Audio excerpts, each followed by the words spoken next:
Halo teman-teman, hari ini saya akan bahas sedikit mengenai Gunpla. Lebih tepatnya mengenai tools dari Gunpla itu ada apa aja sih.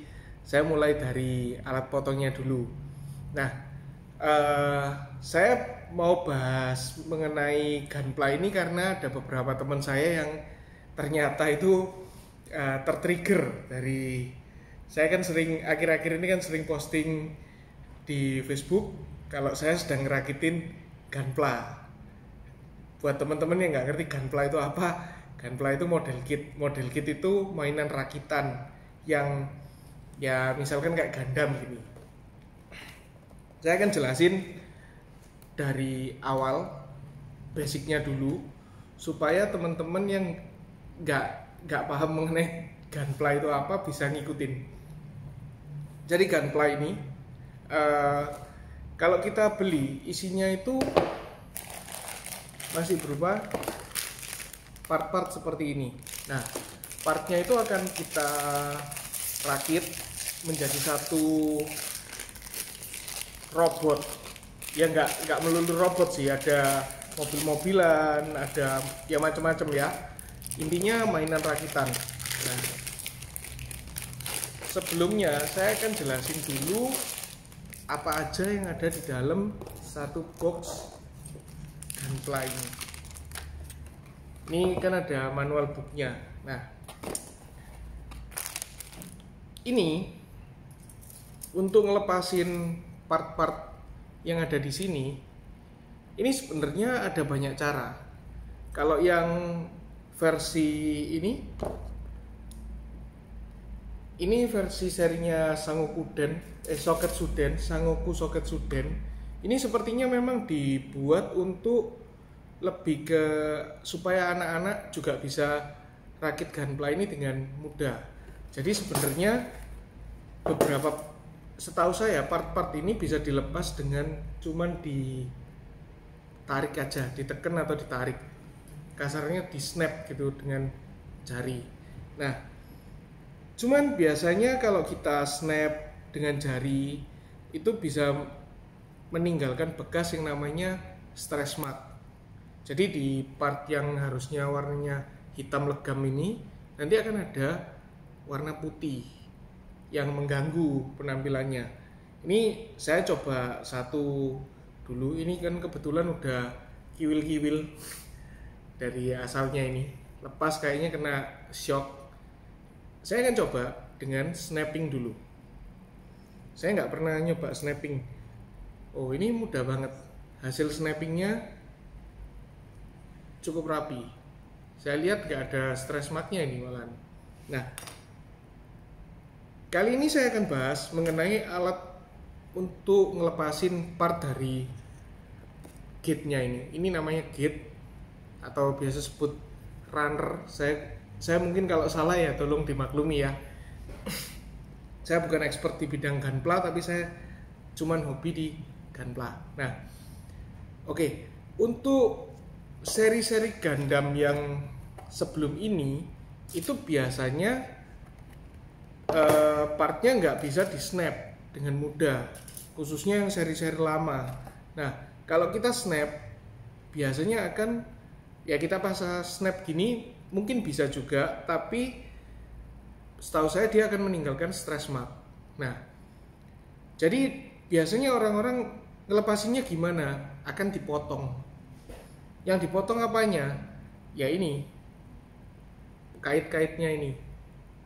Cara motongnya pun ada caranya, nanti saya jelasin sedikit. Nah, yang digunakan untuk motong apa? Biasanya kalau yang cuman asal kepingin jadi, seadanya alat akan dia pakai, yaitu gunting, cutter, bahkan pemotong kuku, nail clipper. Cuman kalau dari Bandainya, dari perusahaannya, itu menganjurkan menggunakan tang potongnya Gunpla yang biasa disebut dengan nipper. Contohnya ini. Ini adalah Bandai Spirits Basic Nipper. Ini saya jelasin satu-satu deh. Oke. Nah, cutter itu bisa pakai cutter biasa. Kedua ada yang pakai ini, namanya pen cutter. Nah, pen cutter ini ujungnya bisa diganti-ganti. Ini kan yang standar. Ini kalau nggak salah sebutannya 45 derajat atau berapa derajat gitu loh. Jadi bentuknya akan seperti ini. Ini kalau motong ya di snapin gini atau di giniin. Saya nggak bisa pakai ini. Takut kena tangan. Sudah berapa kali soalnya. Dan sering kebablas jadi partnya malah somplak. Nah, itu tadi kalau pakai cutter. Nah, sekarang kita bahas tang. Sebenarnya tang itu harganya macam-macam, dari yang cuma belasan ribu sampai jutaan, 1 jutaan. Saya nggak tahu kalau ada yang lebih mahal lagi. Ini akan saya bahas dari yang paling murah. Yang paling murah tang tukang saya nggak bawa. Jadi ada tang bentuknya mirip-mirip gini, tang tukang. Mungkin kalau teman-teman mau cari bisa cari, ada mereknya Santus atau apa aja. Intinya itu tang yang biasanya dipakai tukang. Itu harganya dari sekitar kayaknya 12 ribuan deh. 12 ribu sampai 20 ribu tergantung sellernya. Anggap aja dari 12 ribu sampai 20 ribuan. Dah, itu tang tukang. Tang tukang bisa kita pakai. Biasanya kalau mau pakai tang tukang, kita akan potong part-part yang tebel. Jadi part tebelnya kita potongin pakai itu dulu supaya nggak ngerusak tang yang kita beli khusus untuk gunpla ini. Nah, ini tadi tang tukang ya. Sekarang saya maju ke yang dianjurkan oleh Bandai. Ini untuk beginner, namanya Bandai Spirits. Jadi banyak sih tang beginner itu, ada punyanya God Hand, terus Bandai, Mineshima dan lain-lain, mereknya banyak. Biasanya tang beginner itu harganya dimulai dari harga kurang lebih 100 ribuan deh. Ini kalau nggak salah harganya 135.000 sampai 160.000. Nah, ini kalau dibandingin tang tukang, bedanya apa? Tang ini hasil potongannya akan lebih halus dari tang tukang. Lebih tajam atau enggak? Sebenarnya lebih tajam sedikit. Karena ini memang dirancang untuk motong partnya gunpla. Saya kasih contoh ya. Saya akan potong bagian pinggirnya ini. Kalau motong usahakan jangan pakai bagian ujungnya. Karena akan bikin niper kalian cepet somplak. Nah, saya potong. Ini saya sekalian tunjukin kekurangannya basic nipper ini apa. Saya nggak tahu semua nipper ini nasibnya sama kayak punya saya atau punya saya aja yang dari awal beli kurang oke. Saya akan potong dari tengah. Gunakan bagian tengahnya, jangan pakai ujungnya ya. Ini contoh, nggak tahu kelihatan jelas nggak. Coba saya deketin. Ini ya. Ini saya potong, kan terpotong dengan baik kan. Hasil potongnya itu di tengahnya ini masih ada putih-putihnya. Coba sih, fokusnya bisa ke sini nggak? Oh, kayaknya nggak bisa. Pokoknya di tengahnya ini masih ada putih-putihnya. Itu namanya stress mark. Itu beginner nipper. Di atasnya beginner nipper itu ada, saya lupa namanya, itu biasanya disebut side cutter atau apa macam-macam deh. Itu harganya mulai dari 250.000 sampai 450 ribuan. Pokoknya ada tingkatannya di atas beginner. Anggap aja itu tingkat tengah. Saya nggak tahu istilahnya apa. Saya beli ini namanya Mineshima. Ini saya disuggest sama salah satu personel dari toko hobi yang cukup gede di Surabaya. Promosinya, tang ini kelasnya sekelas God Hand, di bawahnya sedikit. Nah, saya nanya, dibandingin basic nipper ini, yang ini apakah selisihnya jauh lebih bagus? Jawabannya jauh. Dia pakai yang harganya 200 ribuan, 185 ribu atau 200, yang berarti sekelas dengan ini ya harganya. Dia bilang hasilnya jauh, motong udah empuk banget. Tapi saya beli Minesima ini yang tingkat paling tinggi. Ini premium nippernya Minesima. Ini harganya kurang lebih 400 ribuan, 380 sampai 450-an. Saya akan coba untuk potong ya. Saya tunjukin hasilnya juga. Sama ini depannya kayaknya lebih ringkih daripada ini. Kalau potong pakai tengahnya, nih ya, dipakai untuk motong part yang tebel, hasilnya nggak segampang ini.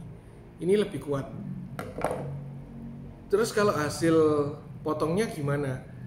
Hasil potongnya ini lebih mengerucut, lebih apa ya?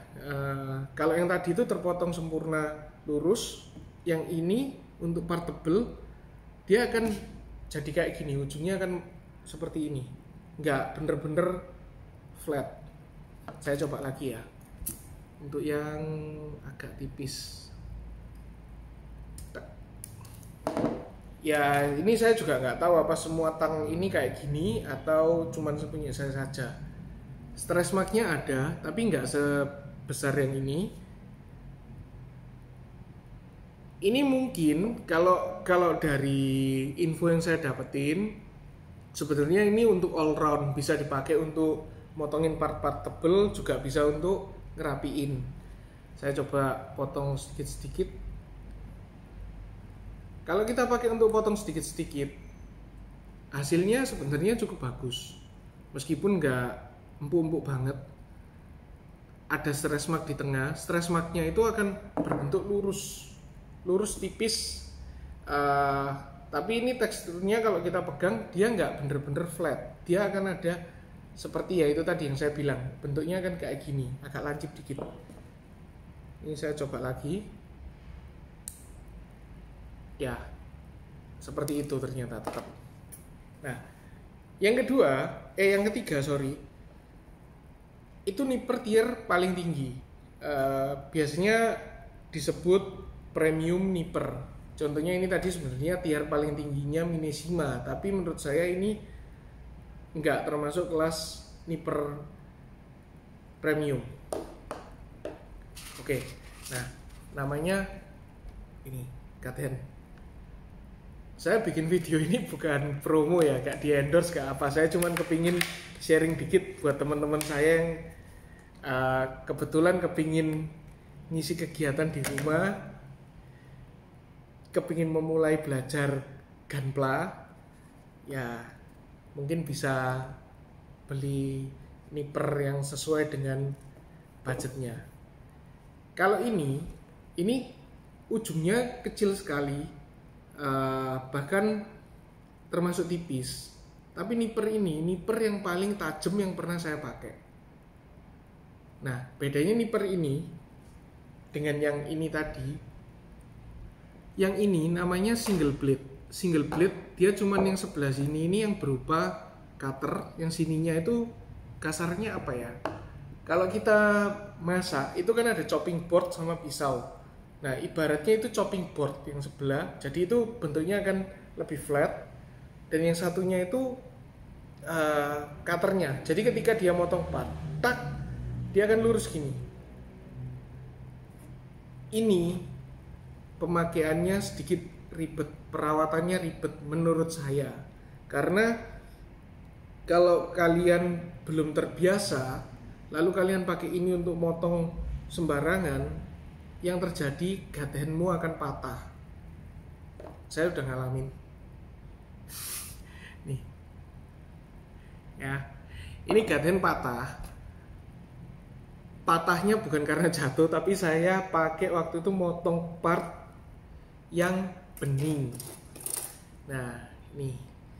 Gaten tidak dianjurkan untuk potong part bening, kecuali kalian sudah trimming partnya, sudah potongin dulu. Saya kasih contoh ya. Misalkan kamu mau potong yang ininya, yang tebelnya ini. Ini kalau kamu potong pakai gut hand, apalagi kena ujungnya gini, dengan ujungnya, saya jamin gut handmu tidak akan awet, pasti segera patah. Tapi kalau kamu mau gut handmu awet, potongnya itu pakai yang bagian tengah dan nggak langsung potong-potong kayak gini. Jangan dipakein untuk motongin yang kayak gini. Ini kebetulan lunak sih emang ya, nggak kayak yang part-part tebel lainnya. Nah, ini kalau dipotong tadi kan kedengeran tak tak tak. Kalau kita potong part, kita bisa potongin dulu sebagian-sebagian, nggak langsung ke partnya. Ada yang suka langsung main di partnya sini, ada yang sebagian gini, ada yang langsung tabrak lagi, misalkan cuman butuh ngerakit cepet. Jadi part yang sudah dipotong ini, sisanya dia langsung potong sininya lagi. Di gimana ya? Nggak kelihatan kayaknya. Mungkin ini. Nah, tapi ada cara lagi. Cara yang dianjurkan itu sebenarnya sisa-sisa dari potongan part yang nempel ini, gate-nya ini kita trimming lagi, kita potongin lagi. Potongin dengan nipper yang lebih tebal daripada gut hand. Karena gut hand itu sebenarnya untuk sebentar. Ini juga nggak terlalu kuat sih minisimanya. Gut hand itu sebenarnya untuk potong part yang sudah kita trimming untuk merapikan dengan tujuan hasilnya itu bisa lebih halus. Saya akan coba kasih lihat hasil potongan gut hand tadi di part yang sama ya. Ini partnya tebel, saya sebenarnya agak khawatir. Ya udahlah, coba dulu. Nah, kalau motong pakai gut hand nggak boleh miring ya. Ini saya contohin miring, nggak dianjurkan nih. Ini miring saya berani karena cuma pakai basic nipper. Nah ini ya, miring. Ini nggak dianjurkan. Tapi kalau misalkan sudah miring gini mau dilurusin, wah gimana ini? Nggak kelihatan. Ya wis, pokoknya intinya miring kayak bambu runcing gitu ya. Ini kalau mau dipotongin pakai gut hand itu bisa, tinggal dirapikan aja. Motongnya kayak motong mentega kamu kalau pakai ini. Jadi bener-bener smooth banget. Ini stress marknya nggak ada, halus banget. Wah susah ini, nggak bisa kelihatan. Mungkin nanti saya coba buatin video yang khusus untuk nge-zoom ke hasil potongan sama nippernya. Jadi intinya kurang lebih kayak gitu penjelasan basic tentang nipper. Nah, saya mau ingetin dulu masalah gut hand karena saya sudah ngalamin patah. Selain patah, yang rawan itu karat. Semua nipper itu bisa berkarat. Jadi nggak dianjurkan kalau kalian habis potong-potong-potong ada yang nyangkut di sini atau mau bersihin sisa-sisanya, dilap pakai tangan. Tangan kalian itu bisa saja menyimpan keringat. Keringat itu kan mengandung asam. Kayaknya seperti itu. Nah, terus nempel ke sini itu malah bisa jadi karat. Jadi sebaiknya cuma dilap biasa aja, yang penting bersih. Kalau kalian punya blower yang gimana yang jelasinnya ya? Blower yang buat kayak pompa gitu loh. Jadi disemprot pakai itu aja, pakai anginnya itu udah bersih semua, hilang. Dan terus nyimpennya juga nggak boleh sembarangan karena ini rawan sekali kebentur, somplak terus patah. Jadi ini kan dia ada case-nya gini, masukin aja. Nah itu. Terus kalau pembahasan lebih lanjut mengenai Gunpla, saya juga bingung ya mau jelasin dari mana. Nanti saya coba buatin kontennya yang lain deh. Saya mikir dulu apa. Soalnya saya dulu ngerakit Gunpla itu juga dari ngawur sampai akhirnya cari tahu gimana sih kok teman-teman ngerakit itu bisa rapi, bisa halus. Tekniknya itu banyak. Kalau mungkin teman-teman ada yang tertarik, nanti saya akan coba buatin videonya. Dan kebetulan saya kan juga lagi kepingin upgrade ilmu. di dunia Gunpla. Saya akan cobain banyak metode. Kalau memang bisa, saya akan coba buatin videonya dan saya sharing. Semoga itu bisa berguna buat teman-teman semua, dan mungkin buat saya sendiri itu self reminder. Oke, sementara gitu dulu teman-teman. Semoga video kali ini bisa berguna dan bisa membangkitkan semangat teman-teman untuk ngerakit Gunpla. Nanti saya jelasin juga masalah grade-nya Gunpla itu ada apa aja sih, jenisnya apa aja, supaya teman-teman nggak salah pilih yang mana yang mau teman-teman beli. Oke, saya pamit dulu. Semoga saya bisa bikin video yang lebih baik. Ini saya nggak sadar ternyata sudah 21 menitan. Tadi saya estimasi paling cuman jelasin gini, paling cuman 10 menit, 15 menit kelar. Ternyata molor. Jadi harap dimaklumi kalau banyak kekurangan, karena saya memang bikin video ini cuma iseng-iseng aja. Oke, jangan lupa bantu saya untuk like, subscribe, dan share. Thank you, bye.